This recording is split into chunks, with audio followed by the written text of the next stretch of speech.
ಇವತ್ತಿನ day vlog last vlog ಏನು ನೋಡಿದ್ರಿ ಅಲ್ಲಿನ ಒಂದು ಕಂಟಿನ್ಯೂಷನ್ ವ್ಲಾಗ್ ಇದಾಗಿರುತ್ತೆ. ಊರಿಂದ ಬಂದರೆ ಬೆಂಗಳೂರಿಂದ ಊರಿಗೆ ಬಂದಿದ್ದ ತಕ್ಷಣ ಕಂಪ್ಲೀಟ್ ನಮ್ಮ ಕೆಲಸ ಕ್ಲೀನಿಂಗ್ ಕೆಲಸ ಎಲ್ಲ ಕ್ಲೀನಿಂಗ್ ಮಾಡೋಗಿ ಎಲ್ಲ ಎತ್ತಿಟ್ಟು ಒರೆಸಿ ಗುಡಿಸಿ ಅಪ್ಪ ಸಾಕಾಗಿ ಹೋಯಿತು. ಬಟ್ ನನ್ನ ಜೊತೆ ಈ ಸರಿ ನಮ್ಮ ಆಂಟಿನೂ ಇದ್ದಿದ್ದರಿಂದ ಸ್ವಲ್ಪ ಹೆಲ್ಪ್ ಆಯಿತು. ಜೊತೆಗೆ ಊರಿಂದ ಒಬ್ಬರು ಬಂದು ಪಾತ್ರೆ ಎಲ್ಲ ತೊಳ್ಕೊಡೋದಕ್ಕೆ ಒಂದು ಸ್ವಲ್ಪ ಹೆಲ್ಪ್ ಮಾಡಿದ್ರಿಂದ ಇನ್ನೂ ಸ್ವಲ್ಪ ಫ್ರೀ ಆಯಿತು ಅಂತ ಹೇಳ್ಬೋದು. ಎಲ್ಲ ಕೆಲಸ ಮಾಡಾಯಿತು. ಆನಂತರ ಏನು ಫಿಶ್ ತೊಗೊಂಬಂದಿದ್ವಿ ಅದನ್ನು ಇಲ್ಲಿ ಕ್ಲೀನಿಂಗ್ ಕೆಲಸ ನಡೀತಾ ಇದೆ. ನಾವು ಆಂಟಿ ಇಬ್ಬರು ಸುಮ್ಮನೆ ವಾಕಿಂಗ್ ಮಾಡಿಕೊಂಡು ಹೊಳೆ ಹತ್ರ ಹೋಗಿದ್ದು, ನೋಡಿದ್ರೆ ಒಂದು ದೊಡ್ಡ ಫಿಶೇ ಸಿಕ್ತು. ಅಂದರೂ ಏನು ಫಿಶ್ ರೇಟ್ ಏನು ಕಡಿಮೆ ಇರಲಿಲ್ಲ, ಸ್ವಲ್ಪ ರೇಟ್ ಜಾಸ್ತಿನೇ ಹೇಳಿದ್ರು ಅವ್ರು ನಮಗೆ. ಅಂದರೆ ನಮಗೂ ಗೊತ್ತಾಗಲಿಲ್ಲ, ನೆಕ್ಸ್ಟ್ ಡೇ ಗೊತ್ತಾಯಿತು ಇಲ್ಲೆಲ್ಲ ಫಿಶ್ ರೇಟ್ ಎಷ್ಟಿರುತ್ತೆ, ಅವ್ರು ನಮ್ಮ ಹತ್ರ ಎಷ್ಟು ತೊಗೊಂಡ್ರು ಅಂತ.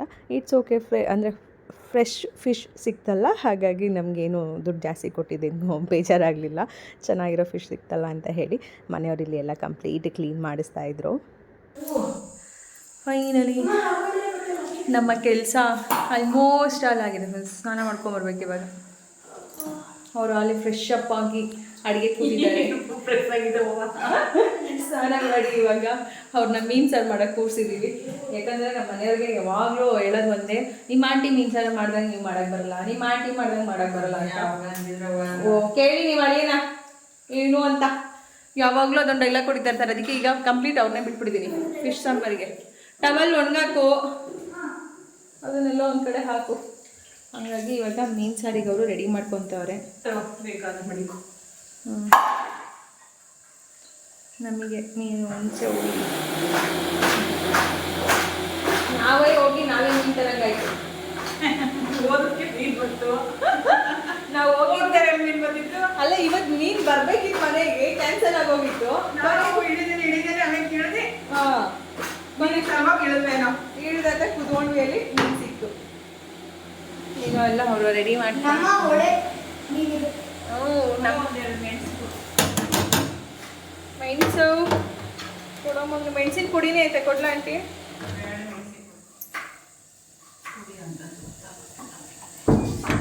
ಇವಾಗ ಮಾಡ್ತಾ ಇರಿ.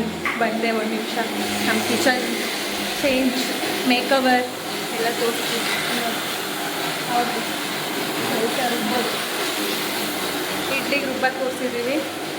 ಕಂಪ್ಲೀಟ್ ಇದನ್ನೆಲ್ಲ ಒಡೆದು ಎಲ್ಲ ತೆಗೆದು ಇಲ್ಲಿ ಮಾಡಿ ಪಾತ್ರೆ ಎಲ್ಲ ಫುಲ್ ಇದಕ್ಕೆ ಹಾಕಿ ಆ್ಯಂಡ್ ಇಲ್ಲಿಗೆ ಕಿಚನ್ನು ಎಲ್ಲ ಶಿಫ್ಟ್ ಮಾಡ್ಬೋದು. ರೋಸಿ ಹಾಕೊಂಬೋದು ಅಷ್ಟೇ. ಇಷ್ಟಾಯಿತು ಕೆಲಸಗಳು.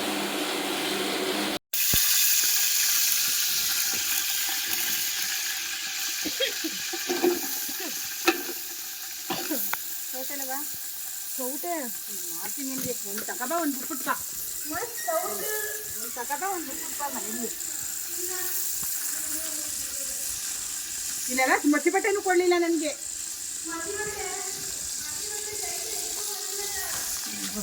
ಹೋಗ್ರಿ, ತೀರೋಯ್ತಿಲ್ಲಿ ನನಗೆ. ಉರಿ ಹಾಕ್ಬಿಟ್ಟು ನೀವು ಏನು ತಂದು ಕೊಡ್ದೇವೆ.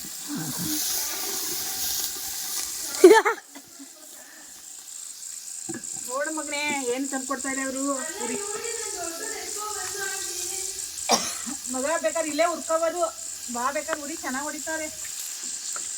ನೀವು ಮಸಿ ಬಟ್ಟೆ ಕೊಟ್ಟನಲ್ಲ ಕೈಲಿ ಹಿಡ್ಕೊಂಡಿದ್ದೀನಿ. ಈಗ ಎತ್ಕೊಂಡೆ ಕೊಡು, ಕೊಡೆ ನಿನ್ನ ಏನು ಮಾಡಬೇಕು ಅಂತ ಹೋಗತ್ತಾಗೆ ಕೊಟ್ಟಿನ ಅಲ್ಲೇ ಕೈಲೈತೆ. ಸುಮ್ಮನೆ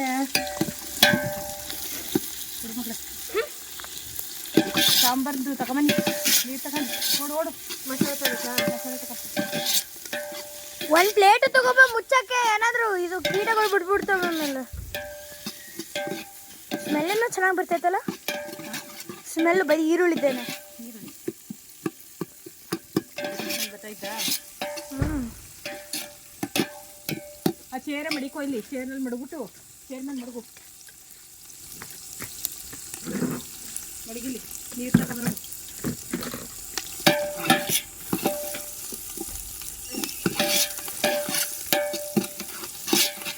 ಅದು ಎತ್ತರಕ್ಕೆ ಹಿಂಗೆ ಕೊಟ್ಟು ಸರೋಗುದು, ಅದೇನಾಯ್ತಂತೆ ಡೌನ್ ಬರ್ತಾಯಿದೆ. ಎತ್ತರಕ್ಕೆ ಬೇಕಾ? ಅಲ್ಲೊಂದು ಚಿಕ್ಕದಿದೆ, ಕೊಡ್ತೀನಿ. ಚಿಕ್ಕದು ಇದು ಏನಂತ ಅಲ್ಲೇ ಪಕ್ಕದಲ್ಲೇ ಇದೆ ನೋಡಿ ಅಲ್ಲೇ ಎಷ್ಟೊಂದು ಇದಿದಾವಲ್ಲ. ಅಪರೂಪಕ್ಕೆ ಚಿಕ್ಕಮ್ಮ ಊರಿಗೆ ಬಂದಿರೋದು, ಆದರೆ ಬಂದಿದ್ದ ದಿನವೇ ಅವ್ರಿಗೆ ಕೆಲಸ ಜಾಸ್ತಿ ಆಯಿತು. ಯಾಕಂದರೆ ನಮ್ಮ ಮನೆಯಲ್ಲಿ ಸಿಲಿಂಡ್ರು ಖಾಲಿ ಆಯಿತು. ನನಗಂತೂ ಇಷ್ಟು ವರ್ಷದಲ್ಲಿ ಒಂದು ಸರಿನೂ ಸಿಲಿಂಡ್ರ್ ಖಾಲಿ ಆಗೇ ಇಲ್ಲ. ಬಟ್ ಈಗಲೇ ಆಗಬೇಕಾ ಒಂದು ಕಡೆ ಫೀಲು. ಬಟ್ ಇನ್ನೊಂದು ಕಡೆ ಏನಂದರೆ ಈಗಂತೂ ಸಿಲಿಂಡ್ರು ಪ್ರಾಬ್ಲಮ್ ಇರೋದ್ರಿಂದ ಊರಲ್ಲಿ ಒಳಗಡೆ ಯಾರ ಹತ್ರನಾದರೂ ಇರೋರ ಮನೇಲಾದರೂ ತರಿಸ್ಕೊಳ್ಳೋಣ ಅಂದರೆ ಊರಲ್ಲೂ ಕೂಡ ಯಾರೂ ಸಿಲಿಂಡ್ರು ಕೊಡೋಕ್ಕೆ ರೆಡಿ ಇಲ್ಲ. ಯಾಕಂದರೆ ಅವ್ರಿಗೆ ಸಿಲಿಂಡ್ರ್ ಇಲ್ಲ, ಖಾಲಿಯಾಗಿ ಸುಮಾರು ದಿನ ಆಗಿತ್ತು. ಎಲ್ಲ ಊರಲ್ಲೂ ಆಲ್ಮೋಸ್ಟ್ ಆಲ್ ಒಲೆಯಲ್ಲೇ ಅಡುಗೆ ಮಾಡ್ತಾಯಿದ್ರು. ಹಾಗಾಗಿ ನನಗೇನಂದರೆ ಮನೇಲಿ ಇದ್ದಿದ್ದು ಸಿಲಿಂಡ್ರು ಮಧ್ಯಾಹ್ನ ಅಡುಗೆ ಮಾಡೋಕ್ಕಾಯ್ತು, ಸಂಜೆ ಕಾಫಿ ಮಾಡಿ ಕುಡಿಯೋದಕ್ಕಾಯಿತು ಅಷ್ಟೇ. ಅಷ್ಟು ಬಿಟ್ಟರೆ ನನಗೆ ಸಿಲಿಂಡ್ರು ನೆಕ್ಸ್ಟು ಏನಕ್ಕೂ ಯೂಸೇ ಆಗಿಲ್ಲ. ಇನ್ನು ಅಷ್ಟೊತ್ತಲ್ಲಿ ಇನ್ಯಾರ ಮನೇಲಿ ಕೇಳಿದ್ರು ಕೂಡ ಕೊಡೋಕ್ಕೆ ರೆಡಿ ಇರಲಿಲ್ಲ. ಸರಿ ನಮ್ಮ ಮನೆಯವ್ರು ಇವಾಗ ಹೆಂಗೋ ಅಡುಗೆ ಮಾಡ್ಕೊಳ್ಳಿ, ಬೆಳಿಗ್ಗೆ ಯಾರ ಕೈಲಾದರೂ ತರಿಸ್ತೀನಿ ಅಂದಿದ್ರು. ಹಾಗಾಗಿ ಒಲೆ ಹಾಕಿ ಅಡುಗೆ ಮಾಡ್ಕೊಳ್ಳೋಕೆ ಶುರು ಮಾಡಿದ್ವಿ.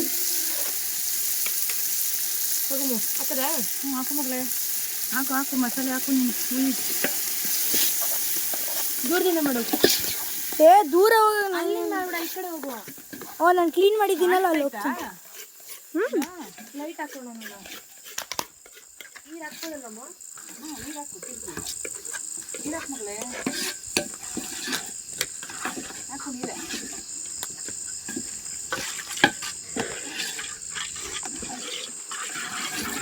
ನೋಡಿ ಫ್ರೆಂಡ್ಸ್, ಹಾಕು ಹೆಚ್ಚಾಗಿ ಬೇಕಲ್ಲ ನೀರು. ಈಗ ಮಸಾಲೆ ತಡ ಹಿಡಿದ್ಬಿಟ್ಟಿದೆ, ಹಾಕು. ಇಲ್ಲಪ್ಪ ಮಸಾಲೆ ಹಾಕ್ಲಾ? ಹಾಕು. ಉಯ್ ತರಕಟ್ಟು ಉಯ್ ಬೇಕನ ಉಯ್ ನೀರು. ಇನ್ನೊಂದು ವಿಚಾರ ಏನು ಹೇಳಬೇಕು ಅಂದರೆ, ನಮ್ಮ ಚಿಕ್ಕಮ್ಮಗಂತೂ ಸಂಜೆ ಆಯಿತು ಅಂದಿದ ತಕ್ಷಣ ಮನೆಯಿಂದ ಆಚೆ ಬರೋಕ್ಕೆ ಸ್ವಲ್ಪ ಹೆದರ್ಕೊಂಡ್ರು, ಭಯನೂ ಕೂಡ ಪಟ್ಟರು. ಹೇಗಮ್ಮ ಇರ್ತೀಯ ಇಲ್ಲಿ, ನಿಮ್ಮದೆಲ್ಲ ಹಳ್ಳಿ ಮನೆ ಅಂತ ಹೇಳಬೇಡ, ನಿಜವಾಗ್ಲೂ ಇದು ಕಾಡು ಮನೆ ಅಂತ ಹೇಳು, ಅದು ಕರೆಕ್ಟಾಗಿ ಹೆಸರು ತೊಗೊಳುತ್ತೆ ಅಂತ. ಸುತ್ತ ಎಲ್ಲ ಬರೀ ಕಾಡು, ಕಿರ್ಚೋದ್ರಿಲ್ಲ, ಕೂಗೋದ್ರಿಲ್ಲ, ಯಾರಾದರೂ ಕಳ್ಳರು ಬಂದರೂ ಕೂಡ ಗೊತ್ತಾಗೋದಿಲ್ಲ. ನನಗಂತೂ ಇಲ್ಲಿ ಹೊರಗಡೆ ಒಬ್ಬಳೇ ಬಂದು ಕೂತ್ಕೊಳ್ಳೋಕ್ಕೆ ಓಡಾಡೋಕ್ಕೆ ಭಯ ಆಗುತ್ತೆ ಅಂತ ಹೇಳ್ತಿದ್ರು. ಅಲ್ಲಿ ಹುಳಗಳು ಬೀಳ್ತಾವ, ಲೈಟ್ ಬೆಳಕಿಗೆ ಅಂದ್ಬಿಟ್ಟು ಈ ಕಡೆ ಹಾಕಿದ್ದು. ನಾನು ಅಷ್ಟೇ ಬೆಳಕು ಹಾಕ್ತೀನಿ, ಇಲ್ಲಿ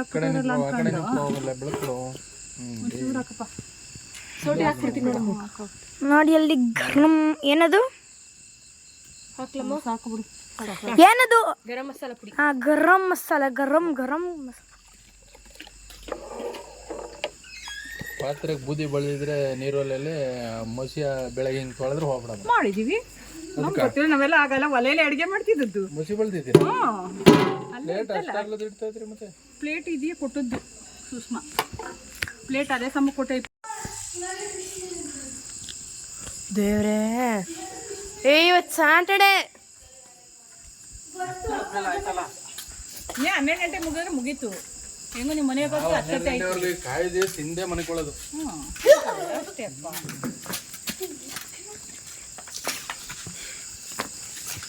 ನಾನು ಕಾಣಿಸ್ತಾ ಇದ್ದೀನಿ. ಬೇಡ ಇದ್ರಲ್ಲೇ ಮಾಡ್ಕೋಬ. ಇನ್ನೇನು ಇದು ಮಾಡ್ಬಿಟ್ರೆ ಅದು ಹಾಕ್ಬಿಟ್ರೆ ಇನ್ನೇನು ಇಲ್ಲ. ಯಾಕೆ ಸುಮ್ಮನೆ ಉರಿಯೋಕ್ಕೆ ಇದ್ದೇ ಸಾಕು.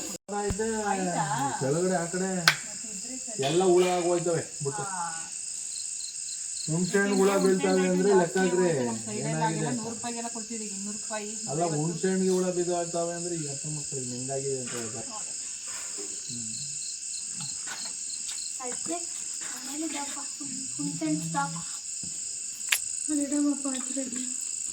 ಅದಕ್ಕೇನೆ ದಪ್ಪ ಪಾತ್ರೆ ಇಡಿ ಅಂತ ಹೇಳಿದ್ ನಾನು. ಅದು ಮುಳುಗ ಅಷ್ಟು ಇರಬೇಕು, ದಪ್ಪ ಪಾತ್ರೆ ಮಡಗಿ ಅಂತ ಹೇಳಿದ್ದು. ನೀರು ಸ್ವಲ್ಪ ಜಾಸ್ತಿ ಮಾಡಿ ತೆಳ್ಳಗೆ ಅಂತ.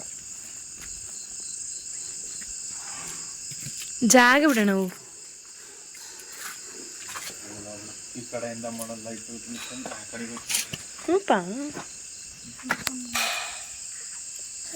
ನಮ್ಮ ಚಿಕ್ಕಮ್ಮ ಮಾಡೋ ಮೀನಿನ ಸಾರು ಅಂದರೆ ನಮ್ಮ ಮನೆಯವ್ರಿಗೆ ತುಂಬ ಇಷ್ಟ ಆಗುತ್ತೆ. ಅಂದರೆ ನಾವು ಮಾಡೋದೇ ಬೇರೆ ಥರ ಬರುತ್ತೆ. ಇಲ್ಲ ಆಂಟಿ ಸ್ವಲ್ಪ ಮಸಾಲ ಎಲ್ಲ ಬೇರೆ ಥರನೇ ರೆಡಿ ಮಾಡ್ಕೊಳ್ತಾರೆ. ಅಂದರೆ ನಾನ್ ವೆಜ್ ಮಾಡೋ ಮಸಾಲನೇ ಅದೇ ಥರನೇ ರೆಡಿ ಮಾಡ್ಕೊಳ್ತಾರೆ. ಅದ್ರ ಜೊತೆಗೆ ಸಾಂಬಾರು ಪುಡಿನೂ ಕೂಡ ಹಾಕ್ತಾರೆ. ಹಾಗೆ ಮೀನಿಗೆ ಹುಣಸೆಹಣ್ಣು ಉಪ್ಪಿನ ರಸನ ಹಾಕಿ ಮಿಕ್ಸ್ ಮಾಡಿಟ್ಟಿರ್ತಾರೆ. ಆನಂತರ ಮಸಾಲ ಎಲ್ಲ ಹಾಕಿ ಚೆನ್ನಾಗಿ ಕುದಿಸ್ಕೋಬೇಕಾದ್ರೆ ಆ ಒಂದು ಹುಣಸೆಹಣ್ಣು ರಸ ಹಾಕಿ ಮೀನನ್ನು ನೆನೆಸಿಟ್ಟಿರ್ತಾರೆ. ಅದ್ರ ನೀರನ್ನೆಲ್ಲ ಹಾಕಿ ಫಸ್ಟು ಕುದಿಸ್ಕೊಂಡು ಸಾಂಬಾರೆಲ್ಲ ಚೆನ್ನಾಗಿ ಬೆಂದ ಮೇಲೆ ಆನಂತರ ಅವರು ಮೀನನ್ನು ಹಾಕುವಂಥದ್ದು. ಅಂದರೆ ಆಂಟಿ ಮಾಡೋದೇ ಬೇರೆ ಥರ ಟೇಸ್ಟ್ ಬರುತ್ತೆ, ನಾವು ಮಾಡೋದೇ ಬೇರೆ ಥರ ಟೇಸ್ಟ್ ಬರುತ್ತೆ. ಅವ್ರು ಮಾಡೋದು ಎಷ್ಟೇ ಸರಿ ತೋರಿಸ್ಕೊಟ್ರು ನೋಡಿದರೂ ಕೂಡ ಅವರು ರೀತಿಯಾಗಿ ನನಗೆ ಸಾಂಬಾರು ಮಾಡೋದಕ್ಕೆ ಬರೋದಿಲ್ಲ ಅಷ್ಟು ಟೇಸ್ಟಿಯಾಗಿ. ಒಲೆಯಲ್ಲಪ್ಪ ಇದು, ಗ್ಯಾಸ್ ಆಗಿದ್ರೆ ಆ ಥರಲ್ಲಂತೂ ಆಯ್ತಿರಲಿಲ್ಲ ಬಿಡು. ಇನ್ನೂ ಲೇಟಾಗಿ ಹೋಗ್ತಿತ್ತು. ಒಳ್ಳೆ ಟೇಸ್ಟ್ ಬರ್ತದೆ ಈಗ ಸೌದೆ ಒಲೆ. ತಿರ್ಗಿಸ್ಬೇಡಿ ಮೀನು ಹೋಗ್ಬಿಡ್ತಾವ. ಉಪ್ಪು ಖಾರ ಹುಳಿ ನೋಡಿ ಅಷ್ಟೇ. ಅಪ್ಪ ನಾಯಿಗಳು ಬಂದ್ಬಿಟ್ರು ಸ್ಮೆಲ್ಲಿಗೆ ಆಲ್ರೆಡಿ. ಎಲ್ಲೋ ಅಲ್ಲಿ ಅಲ್ಲಿ ಅಲ್ಲಿ 3 ನಾಯಿಗಳು ಕುತ್ಕೊಂಡಿತ್ತು. ತಿರ್ಸ್ತಾ ಇರ್ಬೇಕು ನೋಡಿ. ಟೇಸ್ಟ್ ಮಾಡೋಣ. ಹೆಂಗೈತಮ್ಮ ಟೇಸ್ಟು? ನೋಡಿಲ್ವಲ್ ಮಗಳೇ ನೀವೇ ಸುಡನ್ನೇ ಬಿಟ್ಬಿಡುಂದಿಯಾ ನಾಲ್ಗೆ ಸುಟ್ಟೋದಿಂಚ ಬೇಡ ಬೇಡ ಪರ ನಂದಮ್ಮ. ಹೆಂಗೋ ಗೊಬ್ಳಿಗೆ ಹೋಗಿ ನಾಲ್ಗೆ ಸುಟ್ಕೊಂಡ್ ನೋಡೆ ನಂಗೆ. ನೀರೆಲ್ಲ ನೀರಿಡೋ ಪಾತ್ರೆ ತುಂಬಲೆ ನೀರಂತ ಕೊಡೋದು ಕುಡಿಯಕ್ಕ ಯಾರಿಗೆ ಏನು ಬೇಕಮ್ಮ? ಕನ್ಫ್ಯೂಸ್ ಆಗ್ಬಿಟ್ಟು ಏನೋ ಸಾಕು ಅನಿಸ್ತದೆ. ಬೇಯ್ತಾ ಉಪ್ಪಾಗೋಯ್ತದಲ್ಲ. ಯಾರಿಗಮ್ಮ ಯಾರಿಗಪ್ಪ ತಗೊಳ್ಳೋ. ಲೈಟ್ ಇದೆಯಾ? ಇದು ಇಲ್ಲಿದೆ ನೋಡೋ ಫೋನು. ಒಲೆಯಲ್ಲಿ ನಾನಂತೂ ಅಡುಗೆ ಮಾಡೋಷ್ಟು ಸುಸ್ತಾಗಿ ಹೋಗ್ಬಿಡುವೆ.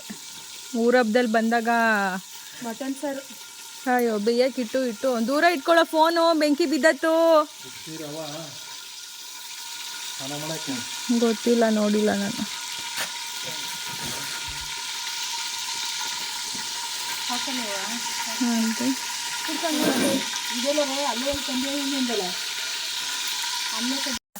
ಲಾಸ್ಟ್ ಈ ಕಡೆ ಇಟ್ಬಿಡು ಪಾಪ.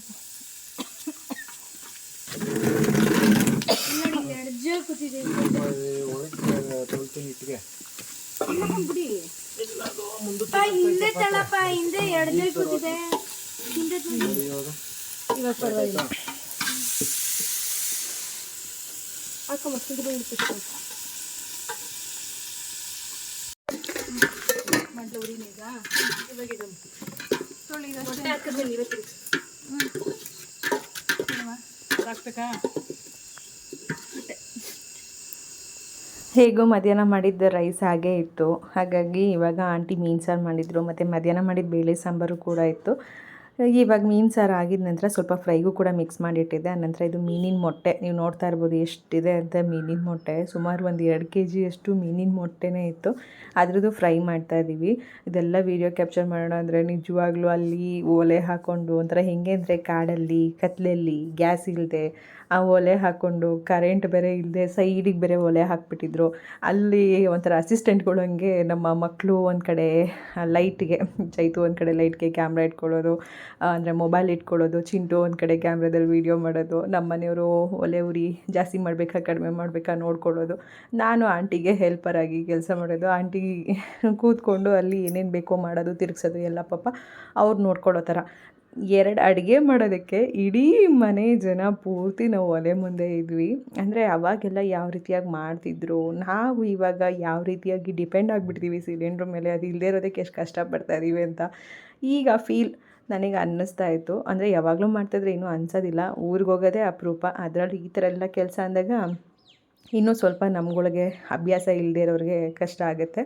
ಹೇಗೋ ಒಟ್ಟಿನಲ್ಲಿ ನಮ್ಮ ಚಿಕ್ಕಮ್ಮ ಇದ್ದಿದ್ದರಿಂದ ಆಲ್ಮೋಸ್ಟ್ ಆಲ್ ನನಗೆಲ್ಲ ಸ್ವಲ್ಪ ಈಸಿ ಆಯಿತು. ಅಂದರೆ ಎಲ್ಲರೂ ಒಂದೊಂದು ಕೆಲಸ ಮಾಡಿಕೊಂಡು ಮಾಡಿದ್ರಿಂದ ಏನಂತ ಕಷ್ಟ ಅನ್ನಿಸ್ಲಿಲ್ಲ. ಜೊತೆಗೆ ಒಂದಷ್ಟು ಫಿಶ್ ಫ್ರೈಗೂ ಕೂಡ ಇಟ್ಟಿದ್ದೆ. ನಮ್ಮ ಶನಿವಾರ ಇವತ್ತು ತಿನ್ನೋದು ಬೇಡ, ಬೆಳಗ್ಗೆ ಫ್ರೈ ಮಾಡಿದ್ರಾಯಿತು ಅಂತ. ಬಟ್ ನಮ್ಮ ಮನೇಲೆಲ್ಲರೂ 12 ಗಂಟೆ ಆದಮೇಲೆ ಮುಗೀತು, ಭಾನುವಾರ ಬಂತು, ತಿನ್ನೋದಷ್ಟೇ ಅಂದ್ಕೊಂಡು ಇವಾಗ ಫ್ರೈಗೆಲ್ಲ ಇಲ್ಲಿ ರೆಡಿ ಮಾಡ್ಕೊಳ್ತಾ ಇದ್ದರು. ನಾನಂತೂ ತಿನ್ನೋದಿಲ್ಲಪ್ಪ, ನೀವು ಬೇಕಾದ್ರೆ ತಿನ್ನಿ, ನಂಗೆ ಸೂರ್ಯ ಉದಯ ಆದ್ರೇ ಅದು ನಾಳೆ ಅಂತ, ಇಲ್ಲ ಅಂದರೆ ಅದು ನನಗೆ ನಾಳೆ ಅಂತ ಅನಿಸಲ್ಲ, ಬೇಕಾದ್ರೆ ನೀವು ತಿನ್ನಿ, ನಾನು ತಿನ್ನಲ್ಲ ಅಂತ ಅಂದ್ಕೊಂಡು ತಲೆಯೆಲ್ಲ ಸ್ವಲ್ಪ ನೋವು ಬಂದುಬಿಟ್ಟಿತ್ತು ನನಗೆ. ಹೋಗಿ ಫ್ರೆಶ್ ಅಪ್ ಆಗಿ ಆನಂತರ ಕೂತ್ಕೊಂಡು ಇಲ್ಲಿ ಆಂಟಿ ಹತ್ರ ಹೆಡ್ ಮಸಾಜ್ ಮಾಡಿಸ್ಕೊಳ್ತಾ ಇದ್ದೆ. ಅಂದರೆ ಜರ್ನಿ ಮಾಡಿ ಕೆಲಸ ಮಾಡಿ ಅದ್ರ ಜೊತೆಗೆ ಅಡುಗೆ ಊಟ ತೊಳೆಯೋದು ಬೆಳೆಯೋದು ಇವೆಲ್ಲ ಮಾಡಿದಾಗ ಬಾಡಿ ಫುಲ್ ಟಯರ್ಡ್ ಫೀಲ್ ಆಗುತ್ತೆ. ಜೊತೆಗೆ ತಲೆನೋವು ಕೂಡ ಬಂದ್ಬಿಡುತ್ತೆ ನನಗೆ. ಆ ಟೈಮಲ್ಲಿ ಸ್ವಲ್ಪ ಆಯಲ್ ಮಸಾಜ್ ಮಾಡಿಸ್ಕೊಂಡ್ರೆ ರಿಲ್ಯಾಕ್ಸ್ ಅಂತ ಅನಿಸುತ್ತೆ. ಹಾಗಾಗಿ ಇಲ್ಲಿ ಆಂಟಿ ನನಗೆ ಹೆಡ್ ಮಸಾಜ್ ಮಾಡ್ಕೊಳ್ತೀನಿ ಅಂದರು. ಆಲ್ಮೋಸ್ಟ್ ನಮ್ಮ ಚಿಕ್ಕಮ್ಮ ಬಂದಾಗೆಲ್ಲ ನಾನು ಹೆಡ್ ಮಸಾಜ್ ಮಾಡಿಸ್ಕೊಳ್ತಾ ಇರ್ತೀನಿ, ಅವ್ರ ಕೈಯಲ್ಲಿ ತುಂಬ ಚೆನ್ನಾಗಿ ಮಾಡ್ತಾರೆ ಅಂತ. ಇಲ್ಲಿ ಇನ್ನೊಂದು ಕಡೆ ನಮ್ಮ ಮನೆಯವ್ರನ್ನ ಫಿಶ್ ಫ್ರೈ ಮಾಡೋದಕ್ಕೆ ಕೂರಿಸಿದ್ವಿ.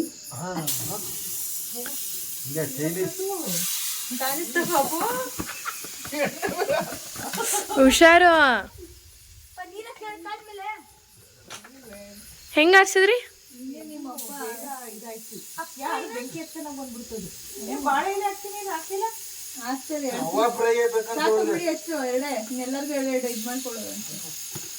ಮಾತ್ರ ಸಖತ್ ಬಂತು ಮಾತ್ರ ಫಸ್ಟ್ ನೀವು ಪಕ್ಕಂತ 5 ತವಾ ಫ್ರೈ ಮಾಡ್ಬಿಡಿ, 5 ಹಂಗೆ ಮಾಡ್ರಿ, 5 ಪೀಸ್ ಹಾಕ್ಲಿ, 5 ಬಾಳೆ ಎಲೆ ಕಟ್ಟಿ 5 ತವಾ ಫ್ರೈ ಮಾಡಿ. 5 ಬಾಳೆ ಮುಳ್ಳು ಜಾಸ್ತಿ ಇರೋ ಮೀನಪ್ಪ. ಮುಳ್ಳು ಜಾಸ್ತಿ ಇಲ್ಲ ಅಂದವ್ರೆ, ತಿನ್ಬೇಕಾದ್ರೆ ಗೊತ್ತಾಗುತ್ತೆ. ನೋಡಿದ್ರೆ ದೊಡ್ಡ ಮೀನಲ್ವಾ, ಸಣ್ಣ ಸಣ್ಣ ಮುಳ್ಳು ಇರಲ್ಲ, ದೊಡ್ಡ ಮುಳ್ಳು ಜಾಸ್ತಿ ಅಲ್ವಾ ಆಂಟಿ? ನಾವ್ ಒಂದ್ 5 ನಿಮಿಷನು ಮನಿ ಕಲಿಲ್ಲ, ನಮ್ಗೆ ಹೇಳ್ತಾ ಇದೀಯಲ್ಲ ನೀನು. ಚೆನ್ನಾಗಿ ಅಪ್ಪ ಮಕ್ಳು ನಿದ್ದೆ ಮಾಡ್ಬಿಟ್ಟು ಆಮೇಲೆ ಏನ್ ಮಾಡಿದಿರಿ ಅಂತ ಬೇರೆ ಹೇಳ್ತೀರಿ. ಬಾಕಿದ್ದೀರಾ ಅಂತ ಎಲ್ಲ ಮಾಡೋಷ್ಟ್ರಲ್ಲಿ ಗೊತ್ತಾಯ್ತಲ್ಲಿ, ಕೈಯೆಲ್ಲ ಮೈ ಸೊಂಟ ಬಿದ್ದೋಯ್ತು. ಅವಾಗ್ಲೇ ಒಂದ್ ಎಲೆ ಇತ್ತಲ್ಲ ಇವರೆಲ್ಲ ಮನಿ ಕದಿ ನಮ್ಗೆ ನಿದ್ದೆ ಮಾಡಿದ್ರು. ಇವಳಂತ ಅಸ್ವಾಗೆ ನಿದ್ದೆ ಬರ್ತಾ ಇಲ್ಲ ಅಂದಳು, ಫುಲ್ ಹೊಡಿತಾ ಬಿದ್ದವಳೆ. ಏ ಹೊಡ್ದೆ, ನಮ್ಗೆ ಗೊತ್ತಾಗಲ್ಲ ಅಷ್ಟೇ. ಅಮ್ಮ ನಿನ್ನೆ ಅದಕ್ಕೆ ಕೇಳ್ತಿದ್ದೀನಿ ಆಂಟಿ ಹೆಂಗಾಯ್ತು ಆಂಟಿ ನಮ್ಮೂರು ಅಂತ. ನಿಮ್ಗೆ ಚೆನ್ನಾಗದೆ ಬಿಡುವ. ಆಂಟಿಗೆ ಸ್ವಲ್ಪ ಭಯ ಆಯ್ತದೆ. ಸುತ್ತ ಕಾಡು ಏನ್ ಅಂದೆ ಹೋದ್ರು ಗೋವಿಂದ ಗೋವಿಂದ. ಒಬ್ಬೊಬ್ರೆ ಬಂದು ಇಲ್ಲಿ ಇರ್ತಾರಪ್ಪ. ನಾನು ಬೇರೆ ನೀರ್ ಬಾಯಿ ಬೇರೆ ನೀರ್ ನಾಯಿ ಬೇರೆ ಅಂತ ಹೇಳಿದ್ರು. ನೀರ್ ನಾಯಿ ಏನ್ ಮಾಡ್ತಾವ? ಅವು ನೀರೊಳಗೆ ಇರ್ತವೆ, ಮೀನ್ ತಿನ್ಕೊಂಡಿರ್ತವೆ. ನನ್ ಮಾಮೂಲಿ ನಾಯಿ ಹೆಂಗಿರ್ತವೆ ಏನೋ ಅನ್ಕೊಂಡ್ಬಿಟ್ಟಿದೆ. ನೀರ್ ನಾಯಿ ಅವು ನೀರಲ್ಲಿ ಜಾಸ್ತಿ ಆಂಟಿ, ಹೊರಗ್ ಬರಲ್ಲ ಆಂಟಿ. ಅವು ನೀರ್ ಹತ್ರ ಜಾಸ್ತಿ, ಅವು ಮೀನ್ ತಿನ್ನೋದ್ ಜಾಸ್ತಿ. ಬನ್ನಿ ಅಂತದ ಯಪ್ಪ ಬೆಳಗ್ಗೆ ಬನ್ನಿ ತೋರಿಸ್ತೀನಿ, ಹೋಗ್ತೀನಿ. ಇಲ್ಲೇ ಮುಂಗುಸಿ ಎಲ್ಲ ಓಡಾಡ್ತಾವ ಆಂಟಿ, ನರಿನೂ ಇದಾವೆ. ನಾನು ಅವಾಗ ಹೇಳ್ದೆ ಮಗು ಬೆಳಗ್ಗೆನೆ ನೋಡ್ಮೇಲೆ ಓಡಾಡ್ತಾ ಇರ್ತಾವ, ಅದ್ರ ಪಾಡಿಗೆ ಹೋಗು. ಅವೇನು ಮಾಡಲ್ಲ ಅಲ್ವಾ ನರಿ. ಅವು ಪಾಪ ನಮ್ ನೋಡಿ ಓಡತಾವ ಅವು. ನೋಡಿ ಚಿಂಟು ಬೇರೆ ಈಗ 3 ತಿಂಗಳಲ್ಲಿ ಇವನು ಏನು 6 ತಿಂಗಳಲ್ಲಿ ಅವನೇ ಅಂದದ್ದು ಚಿರತೆ ಐತೆ ಅಂತ. ಅವನೇ ಹೇಳ್ದವನ್ ಕೇಳಿ 6 ತಿಂಗಳಿಗೆ ಮುಂಚೆ ಒಬ್ನೇ ಬಂದವನ್ ಇಲ್ಲಿಗೆ, ನಮ್ಗೆ ಹೇಳೇ ಇಲ್ಲ. ರವಿ ಅಣ್ಣ ಹೇಳಿದ್ರಲ್ಲ ಅವತ್ತು ಇದ್ರ ದಿನ ಪಾತ ಅವನು ಫುಲ್ ಎದ್ರೋಗಿ ನೈಟ್ ಎಲ್ಲ ಟಾರ್ಚರ್ ಮಾಡ್ಬೇಕು ನನಗೆ. ಫುಲ್ ತಪ್ಕೊಂಡು ಹೇಳೋದ ಯಪ್ಪ ನೋಡಕ್ಕಾಗಿಲ್ಲ. ಬೆಳಗ್ಗೆ ಕೇಳ್ಬೇಕು ನಮ್ಮ ಆಂಟಿನ. ಲೇಟ್ ಆಗುತ್ತೆ, ನಾನೇ ನಿಮ್ಮ ಮಂದಾಯ್ತ ಕೂದ್ಲು ನನ್ಗೆ. ಎಣ್ಣೆ ಮಸಾಜ್ ಹಣೆಗೆ ಬಿಟ್ಟಿಟ್ಟಿಲ್ಲ, ಈಗ ಜಸ್ಟ್ ಸ್ನಾನ ಮಾಡಿದಾಯ್ತು. ಇವಾಗ ಸದ್ಯಕ್ಕೆ ಒಂದು ಪ್ಲೇಟ್ ತಗೊಂಬನ್ನಿ. ಅಲ್ಲೇ ಎಲ್ಲೋ ಇಟ್ಟ ಪ್ಲೇಟ್ ನಾನೇ ಕೊಟ್ನಲ್ಲ ಚೈತು. ಒಳ್ಳೆ ಕೆಲಸ. ಅಲ್ಲಿ ಇದು ಪ್ಲೇಟ್ ಹಾಕೊಳ್ಳೋ, ಇವನ ಹಬ್ಬ ಕಿರ್ಚ್ಕೊಂತ ಇರ್ಬೇಕು ಇವನ್ಗೆಲ್ಲ. ಹಂಗೆ ಇಟ್ಕೊಳ್ಬೇಕು ತಾನೇ, ಹಂಗೆ ಇಟ್ಕೊಂಡು ಎಲ್ಲೆಲ್ಲಿ ಬರ್ತಿದ್ದ. ತಿನ್ರಪ್ಪ, ನಂಗೆ ಬೇಡ, ನಂಗೆ ಬರೀ 1 ಪೀಸ್ ಇಟ್ಬಿಟ್ಟು. ಬೇಡಪ್ಪ, ನಾವು ತಿನ್ನಲ್ಲ, ಏನಾಗಲ್ಲ, ತಿನ್ ಕತ್ಲಾದ್ಮೇಲೆ ನಾವು ತಿನ್ನಲ್ಲ. ಮನೆಯವರೇ ಪರ್ಮಿಷನ್ ಕೊಡ್ತಾರೆ, ತಿನ್ನಲ್ಲ ಅಂತೀಯಲ್ಲ. ಇಲ್ಲ ಆಂಟಿ, ನಾವು ತಿನ್ನಲ್ಲ. ಇದೇನಿದು ಅರ್ಧಂಬರ್ಧಂ ಬೆಂದಂಗಿದೆ, ಅರ್ಧಂಬರ್ಧಂ ಬೆಂದಿಲ್ದಿರಂಗಿದೆ. ಹ್ಞೂ, ಒಂದು ಬಾಳೆ ಎಲೆ ಹಾಕೊಂಡು ಕೊಡವ ಅವನಿಗೆ, ಕೂತ್ಕೊಂಡು ತಿನ್ನಲಿ. ಅರ್ಧಂಬರ್ಧಂ ಬೇಯಿಸಿ ತಿನ್ನಂಗಿದೆ. ತಿನ್ನಪ್ಪ.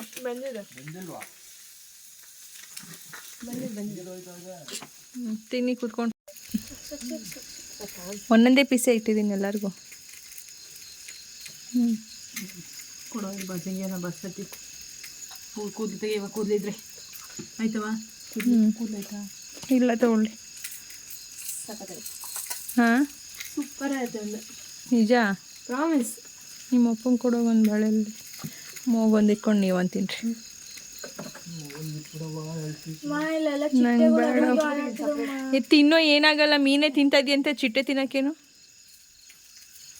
ಚಿಕ್ಕದ್ರಲ್ಲಿ ನಿಮ್ಮಪ್ಪ ಹುಳನೇ ತಿನ್ಸೋರು ನಿನ್ನ. ಇಲ್ಲ ಇಟ್ಕೊಂಬ. ಆಂಟಿ ಎತ್ಕೊಂಡು ತಿನ್ನಂದ್ರೆ ತಿನ್ನೋನು.